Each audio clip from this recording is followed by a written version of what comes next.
അരവിന്ദാക്ഷൻ ഉൾപ്പെടെയുള്ളവർക്ക് ജാമ്യം നൽകിയതിനെതിരെ ഇ.ഡി.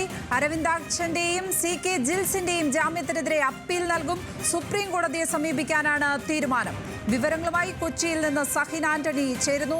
സഹിൻ, കഴിഞ്ഞ ദിവസം ഇവർക്ക് രണ്ടുപേർക്കും ജാമ്യം കൊടുക്കുന്നതിന് പുറമെ കോടതി ചില നിരീക്ഷണങ്ങളും നടത്തിയിരുന്നു.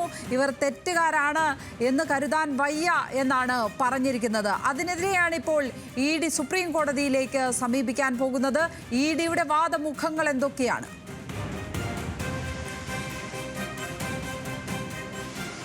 ലക്ഷ്മി പത്മ കരുവന്നൂർ കേസുമായി ബന്ധപ്പെട്ടുകൊണ്ട് ഇന്നലെയാണ് PR അരവിന്ദാക്ഷനും CK ജിൽസിനും കേസിലെ 15, 16 പ്രതികളാണ്. ഈ രണ്ടുപേർക്കും ഹൈക്കോടതി ജാമ്യം നൽകിയിരുന്നത്. ഈ ജാമ്യം നൽകുമ്പോൾ ഈ പ്രതികൾ കുറ്റം ചെയ്തിട്ടില്ലെന്ന് കരുതാൻ മതിയായ തെളിവുകൾ ഉണ്ടെന്നാണ് കോടതി അതിൽ പരാമർശിച്ചിരുന്നത്. മാത്രമല്ല, കേസിന്റെ വിചാരണ നീണ്ടുപോകുന്നു. അത് നാളുകൾ ഇനിയും നീളാൻ സാധ്യതയുണ്ടെന്നും കോടതി ചൂണ്ടിക്കാണിക്കുകയുണ്ടായി. കൂടാതെ 14 മാസം പ്രതികൾ ജയിലിൽ കിടന്നതാണ്. ആ പ്രതികൾക്കാണ് ഇപ്പോൾ കോടതി ജാമ്യം നൽകിയിരിക്കുന്നത്. ഇതിനെതിരെയാണ് ഇപ്പോൾ എൻഫോഴ്സ്മെന്റ് ഡയറക്ടറേറ്റ് സുപ്രീം കോടതിയെ സമീപിക്കാൻ തീരുമാനിച്ചിരിക്കുന്നത്. സെക്ഷൻ 45 പ്രകാരം പ്രതികൾ കുറ്റം ചെയ്തെന്ന് തെളിയിക്കാൻ കഴിയുമെന്നാണ് എൻഫോഴ്സ്മെന്റ് ഡയറക്ടറേറ്റിന്റെ വിലയിരുത്തൽ. അതുകൊണ്ട് തന്നെയാണ് സുപ്രീം കോടതിയെ സമീപിക്കാൻ തീരുമാനിച്ചിരിക്കുന്നത്. കള്ളപ്പണം വെളുപ്പിക്കൽ കേസിലെ പ്രതികൾക്ക് ജാമ്യം നൽകുമ്പോൾ കർശനമായ നിബന്ധനകൾ പാലിക്കേണ്ടതുള്ളത് സുപ്രീം കോടതി മുന്നോട്ട് വെച്ചിരിക്കുന്ന അതുകൊണ്ട് തന്നെയാണ് സുപ്രീം കോടതിയിലെ ചില നിർദ്ദേശങ്ങൾ മുന്നോട്ട് വെച്ചുകൊണ്ട് തന്നെയാണ് ഹൈക്കോടതിയിൽ നിന്നും സുപ്രീം കോടതിയെ സമീപിക്കാൻ എൻഫോഴ്സ്മെന്റ് ഡയറക്ടറേറ്റ് തീരുമാനിച്ചിരിക്കുന്നത്. എന്തായാലും ഹൈക്കോടതി ചില കാരണങ്ങൾ ചൂണ്ടിക്കാണിച്ചിരുന്നു. മാത്രമല്ല, ഈ പ്രതികൾ ക്രിമിനൽ പശ്ചാത്തലമുള്ള ആളുകളല്ല, അതുകൊണ്ട് അവർക്ക് ജാമ്യം നൽകാമെന്ന് തന്നെയാണ് ഹൈക്കോടതി കണ്ടെത്തിയിരുന്നത്.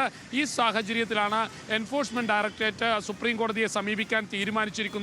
ഈ പ്രതികൾക്ക് ജാമ്യം ലഭിച്ച സാഹചര്യത്തിൽ എൻഫോഴ്സ്മെന്റ് ഡയറക്ടറേറ്റ് സ്വാഭാവികമായും സുപ്രീം കോടതിയെ സമീപിക്കും എന്നുള്ളത് മുൻപേ തന്നെ മനസ്സിലായിരുന്നു. എന്തായാലും സുപ്രീം കോടതിയെ സമീപിച്ചില്ലെങ്കിൽ സ്വാഭാവികമായും ഈ കേസ് നിൽക്കാനുള്ള ഒരു സാധ്യത ഉണ്ടാകില്ല എന്നുള്ളൊരു വിലയിരുത്തൽ തന്നെയാണ് എൻഫോഴ്സ്മെന്റ് ഡയറക്ടറേറ്റിനുമുള്ളത്. അതുകൊണ്ട് തന്നെയാണ് സുപ്രീം കോടതിയെ സമീപിക്കാൻ തീരുമാനിച്ചിരിക്കുന്നത്. 14 മാസത്തോളമായിരുന്നു ഈ രണ്ട് പ്രതികളും ജയിലിൽ കഴിയേണ്ടി വന്നത്. മുൻപ് PR അരവിന്ദാക്ഷന് ഇടക്കാല ജാമ്യം കോടതി അനുവദിച്ചിരുന്നു.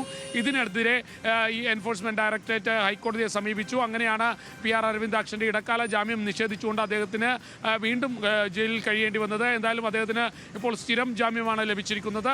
ഈ സാഹചര്യത്തിൽ സുപ്രീം കോടതിയെ സമീപിച്ച് ഇവരുടെ ജാമ്യം റദ്ദ് ചെയ്യുന്നതിന് വേണ്ട നടപടികളുമായി മുന്നോട്ട് പോകാൻ തന്നെയാണ് എൻഫോഴ്സ്മെന്റ് ഡയറക്ടറേറ്റ് തീരുമാനിച്ചിരിക്കുന്നത്. ലക്ഷ്മി പത്മ, ഇ.ഡിക്ക് കഴിഞ്ഞ ദിവസം കോടതിയിൽ നിന്ന് വലിയ തിരിച്ചടിയാണ് നേരിട്ടത്. ഇപ്പോൾ ജാമ്യം നൽകിയ ഉത്തരവിനെതിരെ അതിൽ കരുവന്നൂർ സഹകരണ ബാങ്ക് തട്ടിപ്പിൽ PR അരവിന്ദാക്ഷനും CK ജിൽസിനും ജാമ്യം നൽകിയ ഉത്തരവിനെതിരെ സുപ്രീം കോടതിയെ സമീപിക്കാനാണ് ഇ.ഡിയുടെ തീരുമാനം. കൊച്ചിയിൽ നിന്നും സഹിൻ ആന്റണിയാണ് വിശദാംശങ്ങൾ പങ്കുവച്ചത്.